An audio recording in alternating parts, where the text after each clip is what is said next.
Xin chào mọi người. Ờ, Đây là cái vlog đầu tiên của mình, làm một cách nghiêm túc, mà thật ra mình cũng chưa bao giờ làm vlog. Ờ, thì Trong vlog đầu tiên này mình sẽ kể về cái câu chuyện cũng như cái kinh nghiệm phỏng vấn vào vị trí lập trình viên ở một công ty tại Singapore, và mình cũng đang làm ở ờ, Singapore. Đối với mình thì đây là những cái bước mình sẽ chuẩn bị trước khi mình vào cái quy trình phỏng vấn của họ. Đầu tiên là mình phải xem thử là mình có thật sự mình muốn làm ở công ty đó hay không, thì mình sẽ tìm hiểu thông tin về công ty đó. Thứ hai là những cái kiến thức mà mình cần cho cái vị trí mà mình sẽ apply vào. Ở đây là những kiến thức về lập trình, những cái kiến thức về công nghệ mà họ cần. Thứ ba là tiếng Anh giao tiếp. Thì mình có may mắn là trước khi làm công ty này thì mình cũng có làm ở một công ty ở Việt Nam, và ở công ty đó có một người sếp là người nước ngoài, là người Chile, nên và mình cũng có làm việc được ở với các đồng nghiệp ở Na Uy nữa, cho nên mình có cơ hội được thực hành tiếng Anh giao tiếp nhiều.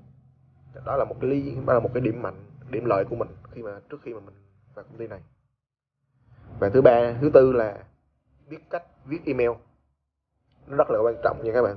Tại vì mình cũng có viết email nhiều, giao tiếp qua email nhiều, thì mình phải biết cách làm sao để viết email một cách rất là lịch sự, rất là tôn trọng người đọc, và nó vừa đủ ý, không quá dài, không quá ngắn. Thì vấn đề viết email này trên mạng rất là nhiều, thì mình nghĩ nó không khó để có thể viết được một cái email gọi là chuẩn. Và thứ năm là mạng internet ổn định. Vì đối với bản thân mình thì mình phải đi phỏng vấn ở bên qua mạng, cho nên là mình phải có một mạng internet ổn định. Còn nếu như bạn phỏng vấn trực tiếp thì lúc đó quá tốt rồi. Rồi, ok. Thì bây giờ sau khi mình đã trao đổi với họ, mình đã nộp CV cho họ và họ đã đồng ý phỏng vấn mình, thì đây là vòng đầu tiên. Mình sẽ có một cái video khác nói về chuẩn bị CV, tại vì chuẩn bị CV này nó cũng nhiều thứ lắm. Ok, bây giờ mình vào vòng 1. Thì vòng 1 là giới thiệu bản thân và kể về cái sự hiểu biết của mình về công ty. Thì trong cái vòng 1 này mình sẽ kể về cái kinh nghiệm của mình làm việc của mình ở những cái công ty trước mà nó có cùng cái vị trí đó, nó có liên quan tới cái yêu cầu của công việc mà mình sẽ làm ở công ty này, thì nó càng liên quan càng tốt. Tiếp theo là mình sẽ nói về kiến thức của mình về công ty mà mình đang nộp vào. Chẳng hạn như mình nói về kiến thức công ty, về kiến thức về mình biết về công ty mình là họ sản xuất phân bón trên toàn thế giới, và đồng thời họ cũng sản xuất những cái sản phẩm khác hỗ trợ cho cây trồng.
liệu từ một cái API có sẵn trên mạng, lấy dữ liệu về rồi sắp xếp theo tên, rồi lọc theo một cái category nào đó, nó cũng dễ.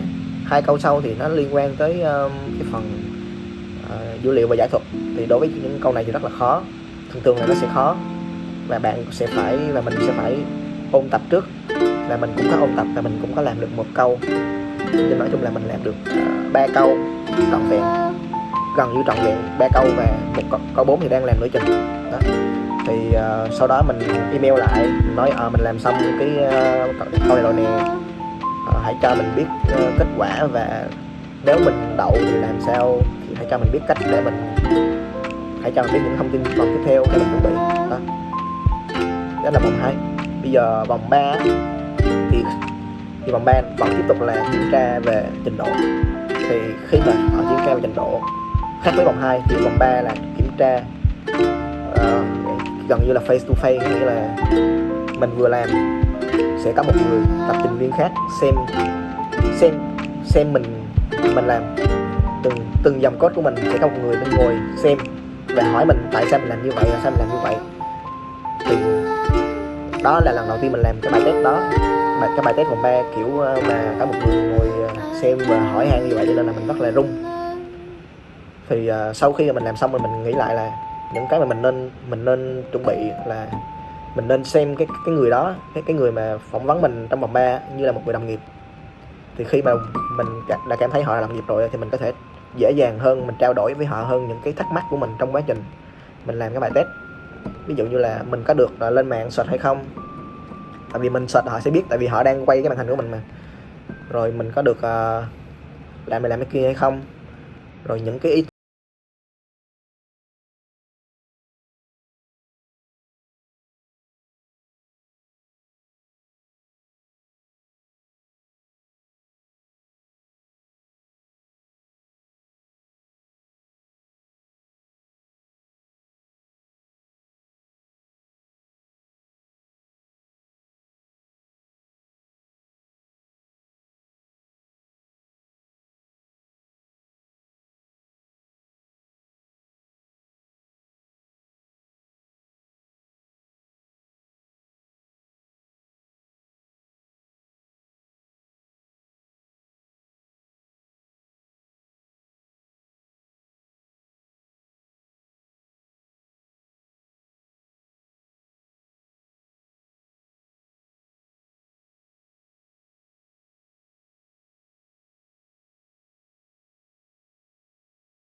kinh nghiệm của mình á, trong cái vòng 4 này là mình phải trả lời thành thật. Thành thật ở đây không có nghĩa là nói dối thì nó sẽ có lợi cho mình. Tại vì mình thấy nếu mà mình nói dối ở cái vòng này, hoặc là mình nói thêm, nói bớt thì chỉ có hại cho mình thôi. Nó hại ở chỗ là khi mà mình nói dối hoặc mình nói thêm, nói bớt là mình không có biết cái câu trả lời của mình có đúng hay không. Và khi mà nó đã không đúng rồi thì họ sẽ hỏi xoáy vào cái đó, mà mình đã không biết mà mình bị hỏi xoáy vô cái phần mà mình nói dối là chết. Thì thật ra là trong cái vòng 4 đó mình cũng có nói về một cái kiến thức mà mình không nắm chắc lắm, và khi mà mình bị ông sếp ông hỏi đúng vô cái chỗ đó là lúc đó mình đơ. Thì sau đó là mình rất là sợ, nhưng mà may làm sao là những cái câu trả lời trước của mình nó vẫn đúng, cho nên là một cái phần nhỏ đó nó không có bị đánh giá là xấu, hoặc là không có bị đánh giá đến mức mà làm cho mình bị loại. Rồi và vòng 4 này thì họ cũng sẽ hỏi mình về nếu họ cũng sẽ hỏi nếu mình có cái thắc mắc gì về công ty hay không.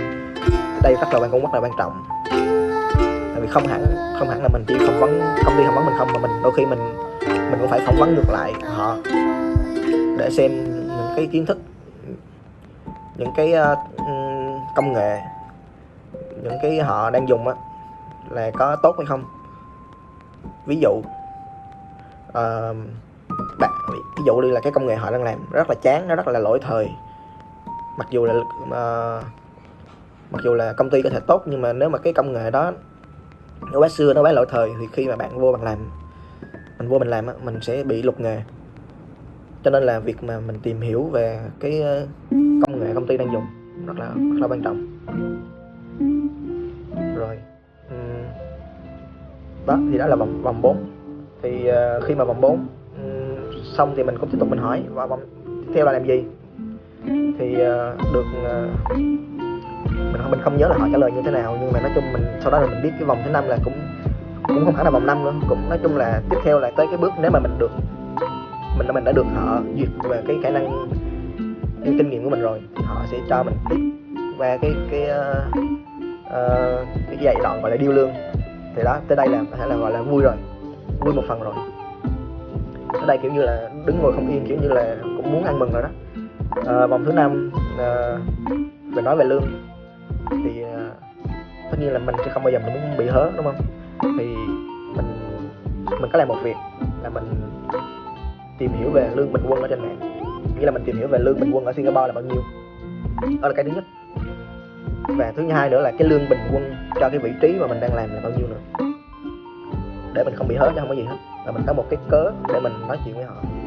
Và đồng thời khi mà cái người quản lý, cái người mà làm trong cái về cái phần lương bổng, họ cũng nói cho mình là mình có thể đề xuất mức lương mà mình mong muốn, và họ cũng gợi ý luôn là nó nên đi kèm với những cái thông tin mà vì sao mình muốn mức lương đó, và mức lương đó cũng không nên quá vô lý, quá cao đến một mức vô lý. Và sau đó mình trả lời lại cái email đó, mình cũng trích dẫn cái mức lương trung bình này mình thấy ở Singapore nó như thế này, và mình thấy cái vị trí của mình làm việc ở Singapore nó như thế này, cho nên là mình muốn một cái mức lương cũng như thế này. Và một cái điều quan trọng thứ hai á, khi mà mình điêu lương mình nên hỏi, mình buộc phải hỏi về mức lương net và mức lương gross. Net là mức lương sau khi mà mình trả hết những cái thuế, những cái thứ linh tinh khác, và cái mức lương mà mình có thể dùng được trong cái tháng đó là lương net. Còn lương gross là lương mà chưa có trả thuế gì hết, chưa có trả bảo hiểm gì hết. Thì đối ở Việt Nam thì nó là lương là mình có thể là điêu lương net hoặc lương gross, nhưng mà khi mà mình qua Singapore ở đây thì họ không có lương net, họ chỉ có lương gross thôi. Cho nên là mình nếu mà mình muốn cái mức lương net là như là 1.000 đô đi, thì mình phải tính làm sao mà sau khi mình trả thuế xong thì mình còn 1.000 đô để mình xài.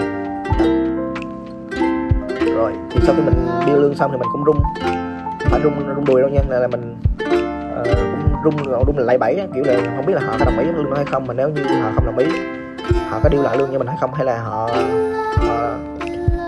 cancel luôn, là họ loại mình luôn. Mình rất là rung đây, tại vì lần đầu tiên điêu lương ở nước ngoài. Thì mừng một cái là họ có quay lại, họ trả lời và họ đồng ý một cái mức lương thấp hơn cái mức lương mình đưa ra. Nhưng mà mình cũng tính, do mình cũng đã tính trước là mình đã đưa cái mức lương mình cao lên một chút, để khi mà họ đè xuống là họ vừa đúng mức mình muốn. Và rất may mắn là nó vừa đủ luôn. Đó, thì đây là những cái kinh nghiệm về khi mà mình phỏng vấn. Thì hiện tại mình đã làm ở công ty này được 6 tháng rồi, hơn 6 tháng rồi. Thì chắc là video sau mình sẽ nói về những cái thủ tục, làm sao mà sau khi đã đầu phỏng vấn xong, làm sao để từ Việt Nam qua Singapore làm, những cái và có thể là những cái thú vị khác mà mình có thể chia sẻ ở video sau. Cảm ơn các bạn đã theo dõi.